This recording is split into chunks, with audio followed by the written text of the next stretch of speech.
झोपड़ी में ससुराल। ओफो, सूरज को निकले हुए कितनी देर हो गई।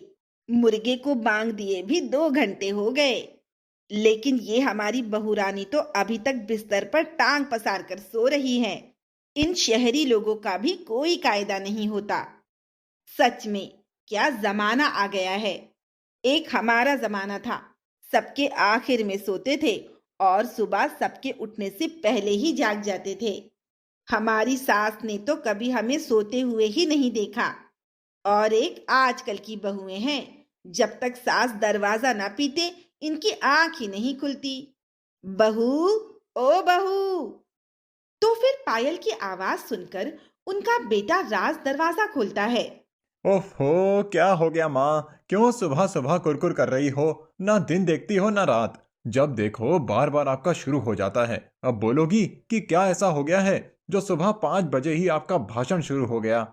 ओहो, देखो तो इस शहरी चूजे को कैसे अपनी पत्नी की तरफदारी कर रहा है। एक रवि कुमार था, वाह वाह वाह। और एक ये है, वो भी चमचा था, ये भी चमचा है। और एक इसकी बीवी है, अभी तक बिस्तर ही नहीं छोड़ा। अब आपका हुक्म हो तो जनाब हम आपकी पत्नी के लिए चाय भी बना कर ले आए, क्योंकि वो महारानी तो थक गई होगी। उसकी अभी आंख नहीं खुली ना। क्या माँ, सुबह के 5 बज रहे हैं। आखिर इतनी जल्दी उठने की क्या जरूरत है? कौन सी ट्रेन छूटी जा रही है?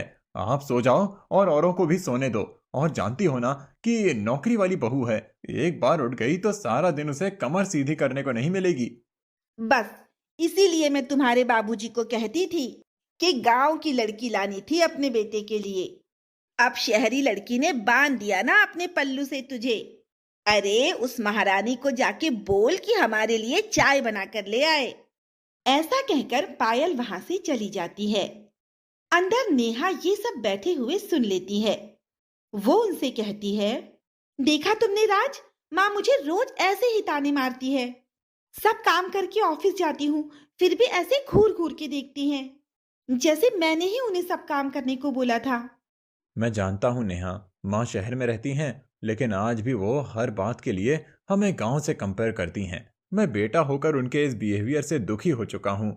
तो तुम तो फिर भी बहू हो, तुम्हारा वो क्या ही हाल करती होंगी, मैं समझ सकता हूँ। मुझे लगता है कि उन्हें मेरे ऑफिस जाने से मसला है। ठीक है, मैं ऐसा करती हूँ कि थोड़े महीनों के लिए वर्क फ्रॉम होम ले लेती हूँ। अब नेहा घर पे ही काम करने लगती है, जिसके साथ साथ उसे घर के काम भी करने पड़ते हैं। जल्दी खाना ला बहू, अब क्या अगले साल खाना देगी? ना जाने इतनी सुविधा होते हुए भी इतनी देर क्यों लगती है इसे। कुछ देर बाद नेहा अपनी सास को खाना देती है, जिसे खाने के बाद, ओहो, ये क्या है बहू, इस दाल चावल में तो 10 रुपए का भी स्वाद नहीं है। लेकिन माँ जी, मैंने तो अपनी तरफ से पूरी कोशिश की थी। लेकिन खैर, इसमें तेरी गलती भी नहीं है। इस शहरी खाने में तो बिल्कुल भी स्वाद नहीं है। खाना तो हमारे गांव के चूल्हे पे बनता है, जिसका स्वाद ही अलग होता है। क्या लजीज खाना होता था। खैर, कोई नहीं, मन मार के यही खाना खा लेती हूँ। घर का काम निपटाकर नेहा ऑफिस के काम में लग जाती है। फिर शाम को वो अपनी सास को चाय बनाकर देती है, जिसे पीते ही पायल उसमें भी नुक्स निकालने लगती है। इस शहर का तो ना पानी अच्छा ना दूध, न जाने कैसे मिलावट करके आता है। इस नास पिटे आरओ का पानी पीकर तो मैं बीमार रहने लगी हूँ। गांव के कुएं का वो स्वाद पानी पीकर लोग 100-100 साल जिंदा रहते थे। अपनी सास का गांव के लिए लगाव देखकर नेहा अपने पति से बात करती है। मुझे तो लगता है कि माँ जी यहाँ आ गई हैं, लेकिन उनका दिल उसी गांव में रह गया है। उस गांव में ऐसा क्या है जो माँ को इतनी याद आती है? और फिर हमने कोई कमी थोड़ी ना छोड़ी है माँ के लिए यहाँ पर। उनकी पसंद की हर चीज तो है यहाँ। लगता है बाबूजी से बात करनी ही होगी। राज अपने पिता के पास जाता है। बाबूजी, माँ पहले भी गांव की बात करती थी, लेकिन मैं देख रहा हूँ जब से नेहा इस घर में आई है तब से माँ हर बात को लेकर उसके पीछे पड़ गई हैं। बाबूजी, नेहा शहर की लड़की है, पढ़ी लिखी है, वो माँ की इतनी सेवा करती है, फिर भी वो उसके हर काम को गांव से कंपेयर करती रहती हैं। तुम्हारी माँ की इस आदत से तो मैं भी परेशान हो गया हूँ। बड़ा शौक है ना उसे गांव जाने का, तो तुम सुबह की ट्रेन की टिकट करवा दो। कुछ दिन हम उसे गांव लेकर चलते हैं। वहां रहेगी तो क्या पता थोड़ा उसका पारा कम हो जाए। फिर वो दोनों अपने ऑफिस से छुट्टी लेकर कुछ दिनों के लिए गांव चले जाते हैं, जहां उसका पुराना झोपड़ी वाला ससुराल होता है। अपने उस झोपड़ी वाले ससुराल को देखकर नेहा कहती है, हैं? झोपड़ी में ससुराल? राज, क्या माँ जी इस झोपड़ी वाले ससुराल की वजह से गांव गांव की रट लगाए रहती थी? यहाँ पर तो कोई डबल बेड तक नहीं है। तो क्या माँ जी इस झोपड़ी और चूल्हे की वजह से गांव गांव करती थी? बहू, इस गांव में कोई सहूलियत नहीं थी, इसीलिए तुम हमें शहर ले गई और वहां खुद की मेहनत से मुकाम खड़ा किया। लेकिन वो भी मुझे हमेशा ताने देती रहती है कि मैं उसे यहां से ले गया। लेकिन अब वही सलूक अपने बेटे बहू के साथ करेगी तो कैसे चलेगा। मैंने ही उसे इस घर से दूर किया था, इसीलिए अपनी गलती सुधारने के लिए उसे झोपड़ी के ससुराल में लाया हूँ। मैं भी देखता हूँ वो कितने दिनों तक इस झोपड़ी के ससुराल में रह पाती है।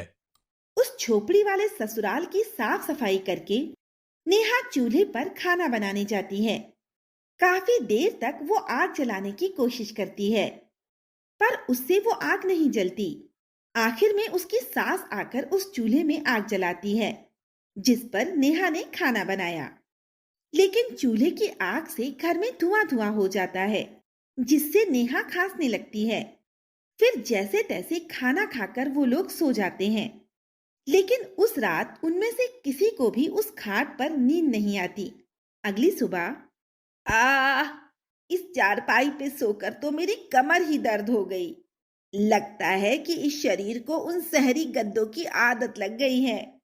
फिर नहाने के लिए घर में पानी नहीं होता, तो रामलाल पायल को कहता है, जाओ, अब तुम जाकर कुएं से पानी भरकर लाओ। तुम्हें कुएं का पानी बहुत पसंद है ना। जाओ जाओ। क्या? मैं? फिर सिर पर मटका लेकर वो पानी लेने जाती है।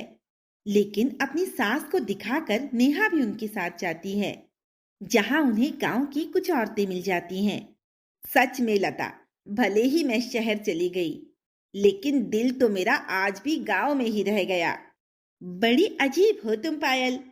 शहर में भला ऐसी क्या कमी है? वहां तो हर सहूलत होती है। गांव में तो इतनी गरीबी है, कच्ची झोपड़ी बारिश में कब ढह जाए कुछ पता ही नहीं चलता। 4-4 दिन तक बिजली नहीं रहती। गर्मी में सड़ते रहो, और तो और पानी भी पीना हो तो कुएं से पानी खींचो, तब जाकर उसमें पानी आता है। और बच्चों के लिए ना ढंग के स्कूल है, ना कॉलेज, ना हॉस्पिटल। यहाँ गांव में तो कोई सहूलत नहीं है। लता बिल्कुल ठीक कह रही है नेहा। रामलाल भाई साहब ने तुम्हारे लिए इतना कुछ किया, घर में इतनी सहूलतें दी, और एक तुम हो जो अभी भी इसी गांव के लिए रो रही हो। सलाम काकी, यही तो हम भी माँ जी को समझा रहे हैं कि शहर में उन्हें किसी चीज की कमी नहीं है। बुढ़ापे का शरीर है, अगर कभी तबीयत खराब हो जाए तो आसपास बड़े हॉस्पिटल तो है इन्हें लेके जाने के लिए। लेकिन यहाँ तो कुछ भी नहीं है। पायल को अपनी गलती का एहसास होता है, और वो 2 दिन बाद ही अपने परिवार के साथ शहर वापस लौट जाती है और मुलायम गद्दे पर आराम से एसी लगाकर सोती है।